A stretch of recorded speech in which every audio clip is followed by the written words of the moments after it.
আজকে এই মঞ্চে উপবিষ্ট সালাউদ্দিন ভাই, রিজভী ভাই, পাভেল ভাই আমার ডাক্তার হিসেবে বড় ভাই, এবং যারা সামনে বসে আছেন অধিকাংশই আমার চাইতে বয়সে বড়, কিছু আমার চাইতে বয়সে ছোট, কিন্তু আমাদের মধ্যে একটা মিল আছে। আমরা যেখানেই থাকি না কেন আমরা বাংলাদেশকে ভালোবাসি। আমরা মনে করি যে এই দেশটা আমাদের সবার, এবং এইখানে মুক্ত চিন্তা, মুক্ত রাজনীতি, গণতান্ত্রিক পরিবেশ এবং মানুষের অধিকারকে সংরক্ষণ করতে হবে।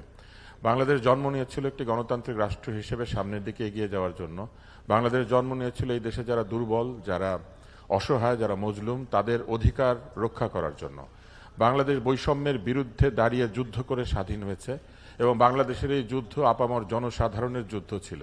সেই যুদ্ধের মধ্যে দিয়ে যে দেশটি তৈরি হয়েছে, সেইখানে আমি মনে করি, এবং আমার মতো আরো অনেকেই হয়তো আছেন যারা মনে করেন যে গণতন্ত্র ছাড়া এই দেশের সামনে আর কোনো বিকল্প নাই, এবং গণতন্ত্রহীন একটা দেশের মধ্যে সব ধরনের অপশক্তি মাথাচাড়া দিয়ে ওঠে।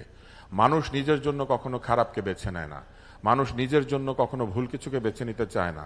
মানুষ দিনের শেষে বাঁচতে চায়, নিজের যোগ্যতা অনুযায়ী বিকশিত হতে চায়, সে সকল ধরনের প্রভাবমুক্ত থেকে নিজের মনের স্বপ্নকে সফল করতে চায়। এবং সেই রকম একটি পরিবেশ তৈরি করার জন্য আমি মনে করি যে বাংলাদেশে নির্বাচন খুবই জরুরি, এবং সেই নির্বাচনের সময় বাংলাদেশে তারেক রহমানের উপস্থিতিও জরুরি। শুধু তাই নয়, আমি মনে করি বাংলাদেশে গণতন্ত্রের পক্ষে যত শক্তি আছেন তাদের মধ্যে একটি মৌলিক ঐক্য তৈরি করা প্রয়োজন, যেখানে আমরা যে মত আর পথেরই অনুসারী হই না কেন, আমরা কোনোভাবেই গণতন্ত্রকে, অধিকারকে, সাধারণ মানুষের নিরাপত্তা, যান মাল এবং তার চিন্তার নিরাপত্তাকে আমাদের প্রোটেক্ট করা উচিত। একটি দেশ বড় হয় তখন যখন একটি দেশের মানুষেরা স্বাধীন চিন্তা করতে পারে, সৃজনশীল কাজ করতে পারে, এবং সৃজনশীলতার মধ্যে দিয়ে পৃথিবীতে তার নামকে উজ্জ্বল করে তুলতে পারে। কোনো দেশ তার ভবন দিয়ে পরিচিত হয় না, কোনো দেশ তার টাকা দিয়ে পরিচিত হয় না। পৃথিবীতে বহু ধনী রাষ্ট্র আছে, নাউরু আছে আপনারা জানেন, ব্রুনাই আছে আপনারা জানেন, কিন্তু এই দেশগুলি তাদের টাকার জন্য পরিচিত, কিন্তু এই দেশগুলি সারা পৃথিবীতে সম্মানের আসনে নাই। কিন্তু আপনি দেখবেন ফিনল্যান্ডের মতো একটা দেশ আছে যেখানে অতি অল্প সংখ্যক মানুষ, কিন্তু তারা নিজেদেরকে দাবি করে যে তাদের হেলসিঙ্কি হচ্ছে পৃথিবীর ক্রিয়েটিভ ক্যাপিটাল। তারা বলে পৃথিবীতে যা কিছু সুন্দর তার অধিকাংশ তারা ডিজাইন করে। আমি মনে করি বাংলাদেশের এই সম্ভাবনা আছে, যে দেশে 17 কোটি মানুষ, 18 কোটি মানুষ কিংবা 20 কোটি, আমরা তো আদমশুমারিতে মিথ্যা কথা বলেছি। এই মিথ্যা সংস্কৃতি থেকে বের হয়ে এসে আমাদের সত্যের সংস্কৃতিকে দাঁড় করাতে হবে।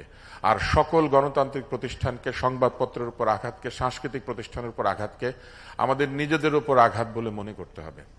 আজকের এই আয়োজনকে আমি ধন্যবাদ জানাতে চাই এই কারণে যে এখানে তারা সকলকে ডেকেছেন, সমালোচনা শুনতে চেয়েছেন। সমালোচনার সময় আছে আসলে। আমি মনে করি যে সমালোচনা ব্যতি রেখে কোনো প্রতিষ্ঠান, কোনো ব্যক্তি কিংবা কোনো রাজনীতি নয়। ভুল হতেই পারে, মানুষ যখন কাজ করবেন ভুল হবে, সিদ্ধান্তে ভুল হবে, কাজে ভুল হবে, কিন্তু সেই ভুলকে ঠিক করার যে প্রবণতা, নিজেকে রেকটিফাই করার যে প্রবণতা, প্রতিনিয়ত নিজেকে শুদ্ধতার দিকে পরিচালিত করার যে প্রবণতা, এটাই মানুষকে মানুষ করেছে। আমরা দেখছি এবং অনেকাংশ উপলব্ধি করছি যে আমাদের দেশে রাজনীতিতে একটি পরিবর্তনের সূচনা হয়েছে। আমরা লক্ষ্য করছি অন্তত কিছু দলের কিছু রাজনীতিবিদ, যার মধ্যে তারেক রহমানও আছেন, অন্যের সমালোচনা বাদ দিয়ে নিজের দলের দিকে মনোযোগ দিয়েছেন, নিজেকে আরো উন্নততর মানুষ হিসেবে তৈরি করার দিকে এগিয়ে চলেছেন, এবং কোনো ধরনের ব্যক্তি সমালোচনাকে দূরে রেখে তিনি গত সময়গুলি আমরা যা দেখেছি 5ই আগস্টের পরবর্তী সময়ে তিনি সবসময় বাংলাদেশ কি করে ভালো হতে পারে সেই কথাগুলি বলেছেন। আমরা বিশ্বাস করতে চাই যে ভবিষ্যতের গণতান্ত্রিক নির্বাচনের মধ্যে দিয়ে যে গণতন্ত্র আসবে, সেই গণতন্ত্রকে সুসংহত করার জন্য তার উপস্থিতি আমাদেরকে শক্তিশালী করবে।